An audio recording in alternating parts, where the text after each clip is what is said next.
সন্ধ্যা নামছে ধীরে ধীরে। আকাশে মেঘের আনাগোনা, ঠান্ডা হাওয়া বয়ে চলেছে এক অজানা অস্থিরতার পূর্বাভাস নিয়ে। এমন একদিনেই নিখোঁজ হয়ে গেল আমার প্রিয় বন্ধু তানভীর। তানভীর আর আমি ছোটবেলার বন্ধু, একসাথে স্কুল, একসাথে কলেজ, বিশ্ববিদ্যালয়েও ভর্তি হয়েছিলাম একই বিভাগে। আমরা একে অপরের ছায়াসঙ্গী বলেই পরিচিত ছিলাম।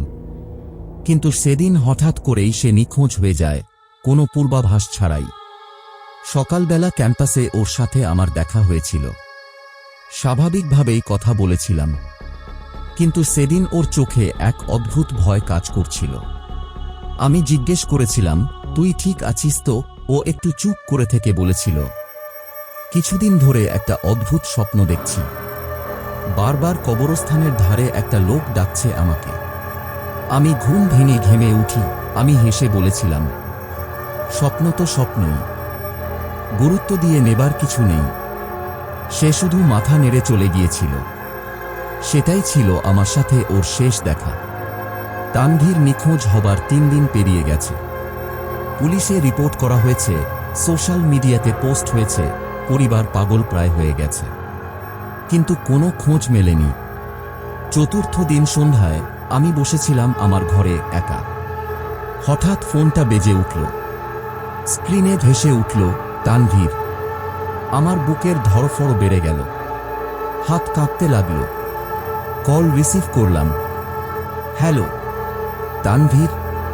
কোনো জবাব নেই, শুধু একটা হালকা বাতাসের শব্দ, যেন কেউ খুব দূরে দাঁড়িয়ে নিঃশ্বাস নিচ্ছে।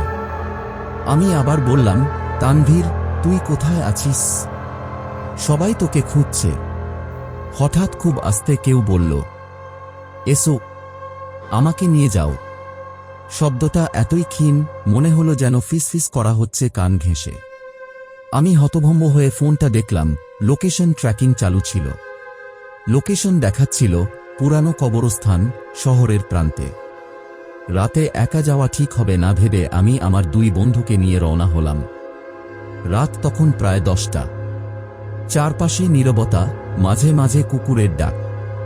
পুরানো কবরস্থানটা শহরের বাইরে, অনেক পুরানো কালের। লোকজন সাধারণত ওদিকে যায় না। গুজব আছে নাকি ওখানে অদ্ভুত ঘটনা ঘটে। আমরা গেট পেরিয়ে ভেতরে ঢুকলাম।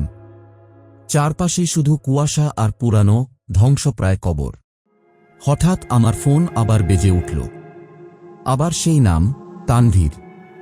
এসো, আমি এখানে।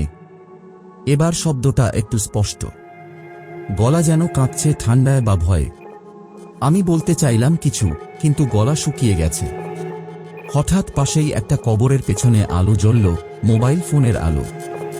আমি দৌড়ে গিয়ে দেখি একটা ফোন পড়ে আছে, তানভীরের ফোন। আমরা তাকিয়ে রইলাম।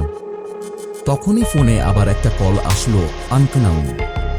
কাঁপা হাতে রিসিভ করলাম। তানভীর তোমাদের ডাকে সাড়া দিয়েছে, এখন তোমরা সাড়া দেবে তো? তখন হঠাৎ কুয়াশার মাঝে একটানা কোলাহল শুরু হলো। শীতল বাতাস যেন কানের ভেতর ঢুকে যাচ্ছিল। আমাদের চারপাশে ছায়ামূর্তি ঘোরাফেরা করছে, অন্ধকারে চোখ জ্বলজ্বল করছে।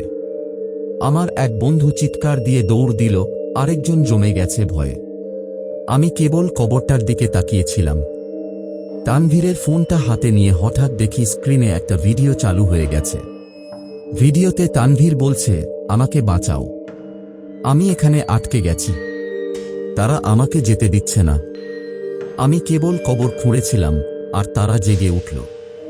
তারপর ভিডিও অন্ধকার হয়ে যায়। শুধু এক মুহূর্তে একটা বীভৎস মুখের ছায়া দেখা যায়। আমরা আর অপেক্ষা করিনি, দৌড়ে কবরস্থান থেকে বের হয়ে আসলাম। সেই রাতে কেউ ঘুমাতে পারেনি। পরদিন পুলিশকে সাথে নিয়ে আবার সেখানে গিয়েছিলাম, কিন্তু এবার কবরটা ছিল অক্ষত। কোনো ফোন, কোনো আলোর চিহ্ন নেই। এমনকি সেই জায়গায় নাকি তানভীরের কোনো লোকেশনই ছিল না ফোন ট্র্যাকিং অনুযায়ী। পুলিশও রহস্যজনকভাবে বিষয়টা এড়িয়ে গেল। সবাই ভাবল হয়তো মানসিক ধাক্কায় আমরা এসব দেখেছি। কিন্তু আমি জানি, আমি যা দেখেছি, যা শুনেছি, সব সত্যি ছিল। এখনো মাঝরাতে ফোন বেজে ওঠে তানভীর নামে। আমি রিসিভ করি না। কারণ জানি একবার যদি আবার যাই, এবার হয়তো আমিও ফিরতে পারবো না। শেষ কথা। হারিয়ে যাওয়া বন্ধুর ফোন শুধু একটিবার বেজেছিল, কিন্তু তার পেছনে যে ভয়াবহতা লুকিয়েছিল সেটা আজও আমার স্বপ্নে আসে। কেউ যদি কোনোদিন পুরনো কবরস্থানের পাশ দিয়ে যায়, একটু কান পেতে শোনো। তানভীর কি এখনো বলছে, এসো, আমাকে নিয়ে যাও।